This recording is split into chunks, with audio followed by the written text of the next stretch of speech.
लोगों को बताना कि हम जी इलेक्शन चाहते हैं। भाजपा चाहती ही नहीं है इलेक्शन। अगर भाजपा इलेक्शन चाहती तो आपको क्या लगता है ये मुश्किल है कि इलेक्शन करवाना? इलेक्शन कमीशन ऑफ इंडिया क्या इलेक्शन नहीं करा सकते? या जब तक भाजपा अपनी ग्राउंड यहाँ देखेंगे नहीं जम्मू कश्मीर में कि हम जीत सकते हैं, हम हार सकते हैं, हम कितनी सीटों पे कर सकते हैं, तभी भाजपा ये डिले करा रही है। और इसे भाजपा की साजिश है और तो कुछ भी नहीं है। ये भाजपा का प्री प्लान है, भाजपा की गेम है। और अब भाजपा कह रहे हैं कि हम तैयार है। अगर तैयार है तो इलेक्शन कराओ ना। सुरेंद्र रैना जी जाए, नरेंद्र मोदी जी बात करें, अमित शाह जी बात करें, कोई एक भाजपा का लीडर आपने देखा जो ये बोलते हुए कि यहाँ इलेक्शन कराओ? वो चाहते ही नहीं है, उनकी नियत ही नहीं है। क्या रिश्तेदार लगते हैं जो पाकिस्तान के बार बार दरवाजे खोलने हैं? मुझे बताओ, महबूबा मुफ्ती का कोई रिश्तेदार है वहाँ? या तो महबूबा मुफ्ती का भी सामान उठा के उनको पाकिस्तान दरवाजा खोल दो और पाकिस्तान भेज दो। मैं तो यही बोलता हूँ, उनका मिशन ही पीडीपी बनी है एक ही चीज पे, पाकिस्तान के साथ बातचीत करो। क्यों बातचीत करे भाई? क्यों बातचीत है? ये केंद्र सरकार को देखना है, ये हमारे बाकी लीडरशिप को देखनी है। महबूबा मुफ्ती को क्या इंटरेस्ट है बार बार बोलना पाकिस्तान से बातचीत करो, पाकिस्तान? अगर तुम्हारा कोई रिश्तेदार रहता है तो तुम्हें हम जाने देंगे, जाओ तुम। नेशनल कॉन्फ्रेंस को आपकी चैनल के माध्यम से एक ही गुजारिश करूंगा कि अगर आपको कुछ सीटें जीतनी है और अगर आपको बीजेपी को टक्कर देना है, अगर आपको जम्मू कश्मीर में अपनी सरकार बनानी है तो पीडीपी का साथ छोड़ो। इसमें कोई शक नहीं है, भाजपा ने 2019 के बाद जम्मू कश्मीर को बदला है। जम्मू कश्मीर को बेरोजगारी की तरफ लेके गए, ड्रग्स की तरफ लेके गए, आतंकवाद बढ़ गया है, क्राइम बढ़ गया है, यूपी बिहार के लोगों को जॉब मिल रही है। ये इन्होंने बदलाव किया है। हमें क्या दिया? उन्होंने जम्मू कश्मीर को हासिल करना था, जम्मू कश्मीर की तबाही करना था, टुकड़े करना था, ये वो कर दिया। बेरोजगारी हमें दी है इनने, और क्या दिया मुझे बताइए? आज हमारे जम्मू कश्मीर के नौजवान, पढ़े लिखे नौजवान, डिग्री होल्डर सड़कों पे है, बेरोजगार है। मुझे बताइए, अब वो यहाँ पे अपना कोई काम भी शुरू करते, लेकिन यहाँ बाहर के स्टेट के लोग बैठे ऑलरेडी, वो जाएंगे कहाँ? जुगल किशोर शर्मा को यहाँ से भेजा और वो पुतले की तरह वहाँ चुप है और वहाँ दिन में ही उसको मेट्रो नजर आती है। लोगों को बताना कि हम जी इलेक्शन चाहते हैं। भाजपा चाहती ही नहीं है इलेक्शन। अगर भाजपा इलेक्शन चाहती तो आपको क्या लगता है ये मुश्किल है कि इलेक्शन करवाना? इलेक्शन कमीशन ऑफ इंडिया क्या इलेक्शन नहीं करा सकते? या जब तक भाजपा अपनी ग्राउंड यहाँ देखेंगे नहीं जम्मू कश्मीर में कि हम जीत सकते हैं, हम हार सकते हैं, हम कितनी सीटों पे कर सकते हैं, तभी भाजपा ये डिले करा रही है। और इसे भाजपा की साजिश है और तो कुछ भी नहीं है। ये भाजपा का प्री प्लान है, भाजपा की गेम है। और अब भाजपा कह रहे हैं कि हम तैयार है। अगर तैयार है तो इलेक्शन कराओ ना। इलेक्शन से दूर क्यों भाग रहे हो? आप भी गुहार लगाओ, आप भी इलेक्शन कमीशन को लेटर लिखो कि इलेक्शन कराओ। आपकी केंद्र में सरकार है, आप उनको वहां से लेटर लिखो, आप वहां जाओ, उनसे मिलो, उनको बोलो इलेक्शन। कोई आप देख रहे हो रीजनल पार्टी जो हमारे अपोजिशन लीडर्स है उनके सिवा भाजपा को कोई लीडर आपने देखा जाते हुए वहां बोलते हुए? रविंद्र रैना जी जाए, नरेंद्र मोदी जी बात करें, अमित शाह जी बात करें, कोई एक भाजपा का लीडर आपने देखा जो ये बोलते हुए कि यहाँ इलेक्शन कराओ? वो चाहते ही नहीं है, उनकी नियत ही नहीं है।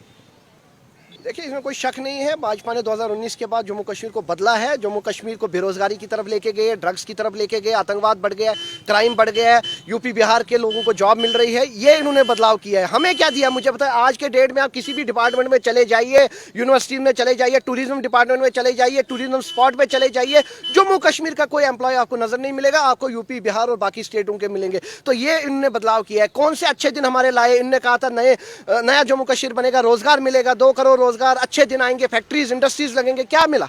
कुछ भी नहीं। इन्होंने जम्मू कश्मीर को हासिल करना था, जम्मू कश्मीर की तबाही करना था, टुकड़े करना था, ये वो कर दिया। बेरोजगारी हमें दी है इनने, और क्या दिया मुझे बताइए? आज हमारे जम्मू कश्मीर के नौजवान, पढ़े लिखे नौजवान, डिग्री होल्डर सड़कों पे है, बेरोजगार है। मुझे बताइए, अब वो यहाँ पे अपना कोई काम भी शुरू करते, लेकिन यहाँ बाहर के स्टेट के लोग बैठे ऑलरेडी, वो जाएंगे कहाँ? मुझे बताइए, उनके लिए छोड़ा क्या है इन्होंने? कुछ भी नहीं। नया विकल्प देखिए, लोग इस टाइम आज एक के डेट में आप सर्वे करेंगे, लोग यही कहते हैं हमारे पुराने दिन हमें वापस कर दो। हमारे वही दिन बेटर थे, क्योंकि एटलीस्ट हमारे साथ लद्दाख था, 370 नहीं, हमारी जमीन सुरक्षित थी, हमारे पास नौकरियां थी। आज हमारे पास बचा क्या है मुझे बताइए? हमारे पास कुछ भी नहीं बचा। आज आप जम्मू कश्मीर की तरफ देखिए, चारों तरफ नजर आएगा आपको बाहर के लोग, और चारों तरफ नजर आएगा आपको ना हमारे पास जॉब है, ना जमीन है, ना कुछ है। आज के डेट में हमारे डेली वेजर भाई सड़कों पे है सब। इसका एक ही ऑप्शन है, आने वाले टाइम पे लोगों से मैं अपील करता हूँ उसी कैंडिडेट को वोट करें जो आपके हित में, जो आपके लिए बोल रहा है, जो असेंबली में बोले, जो पार्लियामेंट में बोले, ना कि जैसे जुगल किशोर शर्मा को यहाँ से भेजा और वो पुतले की तरह वहां चुप है और वहां दिन में ही उसको मेट्रो नजर आती है। तो नेशनल कॉन्फ्रेंस के लीडर बोले ना, फिर वो क्यों नहीं बोल रहे? जब ये फैसला हुआ कि कश्मीर में होगा तब वो चुप क्यों थे? तब वो सड़कों पे क्यों नहीं आए? जो नेशनल कॉन्फ्रेंस के खाली एक देवेंद्र राणा जी तो नहीं थे खाली नेशनल कॉन्फ्रेंस में, बाकी भी तो लीडर है, बाकी भी तो जम्मू के लीडर है। वो क्यों नहीं सड़कों पे आए? वो क्यों नहीं प्रदर्शन किए कि नहीं जी जम्मू में करा? खाली एक पॉलिटिक्स है और कुछ भी नहीं है। नेशनल कॉन्फ्रेंस को आपकी चैनल के माध्यम से एक ही गुजारिश करूंगा कि अगर आपको कुछ सीटें जीतनी है और अगर आपको बीजेपी को टक्कर देना है, अगर आपको जम्मू कश्मीर में अपनी सरकार बनानी है तो पीडीपी का साथ छोड़ दो। क्योंकि पीडीपी की ग्राउंड कुछ भी नहीं है, वो उनकी वजह से आप खराब हो जाओगे। पीडीपी की वजह से नेशनल कॉन्फ्रेंस की तबाही हो रही है। जो ये गुपकार अलायंस है, इसे पीडीपी सबसे एक मैं कहूँगा दुगलापन कर रही है, क्योंकि पीडीपी की वजह से ही जम्मू कश्मीर का बेड़ा गर्क हुआ। पीडीपी की वजह से ही, महबूबा मुफ्ती की वजह से और मुफ्ती साहब की वजह से 370 भी चला गया। उनकी वजह से ही जम्मू कश्मीर में बीजेपी आई और उनको गुपकार अलायंस से बाहर फेंक दो, फिर देखो नेशनल कॉन्फ्रेंस को लोग भी कैसे समर्थन करेंगे और नेशनल कॉन्फ्रेंस या सरकार भी बनाएगी। कि क्या रिश्तेदार लगते हैं जो पाकिस्तान के बार बार दरवाजे खोलने हैं? मुझे बताओ, महबूबा मुफ्ती का कोई रिश्तेदार है वहाँ? या तो महबूबा मुफ्ती का भी सामान उठा के उनको पाकिस्तान दरवाजा खोल दो और पाकिस्तान भेज दो। मैं तो यही बोलता हूँ, उनका मिशन ही पीडीपी बनी है एक ही चीज में, पाकिस्तान के साथ बातचीत करो। क्यों बातचीत करे भाई, क्यों बातचीत है? ये केंद्र सरकार को देखना है, ये हमारे बाकी लीडरशिप को देखनी है। महबूबा मुफ्ती को क्या इंटरेस्ट है बार बार बोलना पाकिस्तान से बातचीत करो, पाकिस्तान? अगर तुम्हारा कोई रिश्तेदार रहता है तो तुम्हें हम जाने देंगे, जाओ तुम। बार बार ये हरासमेंट करना, लोगों के बीच में गुमराह करना, लोगों को, इनोसेंट साउथ कश्मीर के लोगों को गुमराह करना, ये नहीं चलेगा। उन्होंने ही मुझे बताइए, जब स्टोन पेल्टिंग के दौरान पैलेट गन यूज करवाया था, महबूबा चुप थी। क्यों? तब ये अपनी पावर, जब निर्मल सिंह, राजनाथ सिंह इनके साथ उठना बैठना था, तब इनको जम्मू कश्मीर के नौजवान याद नहीं आए, तब इनको बेरोजगारी याद नहीं आई, डेवलपमेंट याद नहीं आई। इनका मिशन ही यही है कि लोगों को गुमराह करना और पाकिस्तान के दरवाजे खोल दो। इनका मिशन ही यही है। हर चीज का टाइम होता है, हर चीज का सिस्टम होता है। ये हमारे पास इस टाइम मुद्दे हैं डेवलपमेंट की, बेरोजगारी की, लोगों की, युवाओं की। हमारे पास ये मुद्दा है। हमारे पास ये मुद्दा नहीं है कि पाकिस्तान से बातचीत करो। हमें पाकिस्तान को देखना है या अपने हिंदुस्तान को देखना है। हमारे जम्मू कश्मीर की तबाही हो रही है, हमारे जम्मू कश्मीर में ना जॉब रह रही है, ना जमीन रह रही है, ना कुछ।